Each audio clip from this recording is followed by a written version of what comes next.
Assalamualaikum warahmatullahi wabarakatuh. Perkenalkan nama saya Salman Al-Farisi Kutu Berbani dengan NIM D4230091. Saya di sini akan mempresentasikan tugas mata kuliah elektronika daya topik 2 yang akan membahas tentang perbedaan antara power instantaneous RMS dan rata-rata. Di sini power instantaneous atau daya sesaat adalah daya listrik yang dihitung pada setiap titik waktu tertentu dalam satu gelombang AC. Bisa dihitungkan dengan rumus PT sama dengan VT kali IT, atau PT sendiri ada daya sesaat dengan satuan watt, VT adalah tegangan sesaat atau dengan satuan volt, arus IT adalah arus sesaat dengan satuan ampere. Di sini power instantaneous itu adalah nilai daya sesaat yang sesaat ini berubah secara terus-menerus sepanjang siklus gelombang AC. Lalu ada power RMS atau root mean square. Power RMS adalah nilai efektif dari daya dalam suatu gelombang AC. RMS menggambarkan daya ekuivalen jika dibandingkan dengan daya dalam sistem DC. Jika disebutkan dalam rumus, bisa dihitung dengan VRMS sama dengan VP per akar 2. Kali RMS adalah IP per akar 2. VP dan IP adalah tegangan dan arus puncak atau peak. Lalu PRMS sama dengan PRMS dikali IRMS. Jadi power RMS adalah sering digunakan untuk menghitung konsumsi daya rata-rata dalam sistem listrik. Lalu ada power rata-rata atau average power. Power rata-rata adalah nilai daya yang diperoleh dari rata-rata daya sesaat dalam satu siklus penuh. Bisa digambarkan dengan rumus PAVG sama dengan 1 per T integral PT dt. Dan jika dalam sistem sinusoidal murni, rumusnya akan menjadi PAVG sama dengan VRMS dikali IRMS dikali cos pi.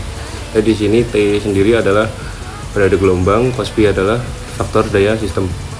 Jadi inti dari ketiga perbedaan ini ya dari power instantaneous, yaitu adalah nilai daya pada titik waktu tertentu, dan power RMS adalah nilai ekuivalen daya AC terhadap DC, dan power rata-rata adalah rata-rata daya dalam satu siklus.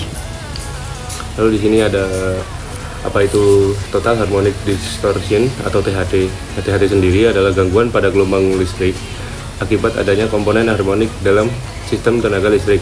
Nah, harmonik sendiri adalah kelipatan dari frekuensi dasar yang dapat mengubah bentuk gelombang sinus ideal.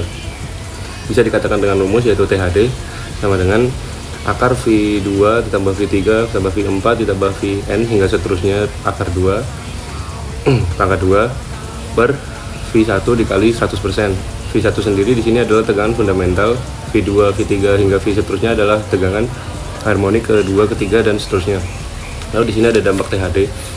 Dampak THD sendiri ada mengurangi efisiensi daya listrik, yaitu THD akan menyebabkan distorsi pada gelombang tegangan dan arus yang mengakibatkan peningkatan rugi-rugi daya dalam jaringan listrik. Lalu ada menyebabkan panas berlebih pada peralatan elektronik, yaitu arus harmonik yang berlebihan dapat meningkatkan suhu pada peralatan listrik dan elektronika. Lalu menurunkan kualitas daya dalam jaringan listrik. Gelombang listrik yang terdistorsi mempengaruhi kestabilan jaringan listrik, yang dapat menyebabkan fluktuasi tegangan dan arus. Dapat menyebabkan kegagalan sistem atau malfungsi peralatan. Jika THD terlalu tinggi, beberapa peralatan yang sensitif terhadap perubahan kualitas daya dapat mengalami gangguan atau bahkan rusak. Lalu untuk cara mengurangi THD-nya yaitu menggunakan filter harmonik. Nah, filter harmonik itu dapat digunakan untuk menyaring komponen harmonik yang tidak diinginkan dari arus dan tegangan. Lalu menggunakan peralatan listrik dengan faktor daya yang baik. Menggunakan peralatan listrik dengan contoh itu ada power factor correction atau PVC, dapat membantu mengurangi arus harmonik dan meningkatkan efisiensi daya. Dan menggunakan transformator atau peralatan dengan desain anti harmonik. Beberapa contohnya adalah kompensator statis atau static var compensator atau SVC untuk mengontrol tegangan dan faktor daya. Lalu ada reaktor anti harmonik untuk menyerap frekuensi harmonik yang tidak diinginkan. Jadi kesimpulan dari THD sendiri adalah itu adalah masalah serius dalam sistem tenaga listrik. yang dapat menyebabkan efisiensi panas berlebih, penurunan kualitas daya, dan kegagalan peralatan. Untuk mengurangi THD-nya sendiri diperlukan penggunaan filter harmonik, peralatan dengan faktor daya yang baik, dan transformator dengan desain khusus untuk mengatasi harmonisasi. Lalu ada jenis-jenis rangkaian receiver AC to DC. Rangkaian AC to DC sendiri adalah rangkaian receiver yang digunakan untuk mengubah arus bolak-balik atau AC menjadi arus arah atau DC. Jenisnya ada half wave receiver atau dia itu hanya akan mengarahkan satu setengah gelombang dari input AC. Yang kedua, dia itu adalah komponen utamanya, dia adalah satu diode. Efisiensi rendah karena dia hanya menggunakan setengah gelombang. Dan rumus output tegangan DC-nya dia itu adalah VDC sama dengan VP per I. Lalu jenis keduanya ada full wave receiver. Full wave receiver sendiri adalah mengarahkan seluruh gelombang AC menjadi DC. Dan full wave receiver sendiri dapat dua jenis, yaitu full wave receiver dengan center tapped transformer menggunakan dua diode dan transformator khusus. Lalu ada bright receiver atau jembatan diode, yaitu menggunakan 4 diode dalam konfigurasi jembatan dan lebih efisien dibandingkan dengan metode counter tapped. Rumus output tegangan DC sendiri adalah VDC 2VP per P. Lalu di sini ada jenis-jenis rangkaian converter DC to DC. Rangkaian DC to DC converter digunakan untuk mengubah tegangan DC dari satu level ke level lain. Jenisnya ada buck converter atau step down converter. Fungsinya sendiri adalah mengurangi tegangan DC. Tegangan DC output yang lebih rendah dari input, jadi dia akan menurunkan tegangan dari yang lebih rendah dari inputnya.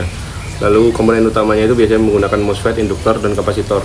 Lalu ada bus converter atau step up converter. Fungsinya adalah menaikkan tegangan DC output lebih tinggi dari input. Jadi ada tegangan yang lebih kecil, dia akan menaikkan tegangan lebih besar daripada inputnya. Komponen utamanya biasanya ada MOSFET, diode, induktor, dan kapasitor. Lalu ada C, itu ada buck bus converter. Fungsi utamanya dari buck bus converter itu adalah dapat menaikkan dan atau menurunkan tegangan output tergantung konfigurasi. Kombinasi ini antara buck dan bus converter. Lalu ada chuck converter.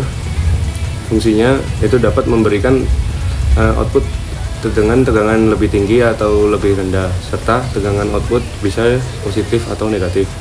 Lebih kompleks lagi, tetapi memberikan keuntungan dalam stabilitas tegangan. Baik, terima kasih. Itu adalah presentasi dari topik 2 mata kuliah elektronika daya. Wassalamualaikum warahmatullahi wabarakatuh.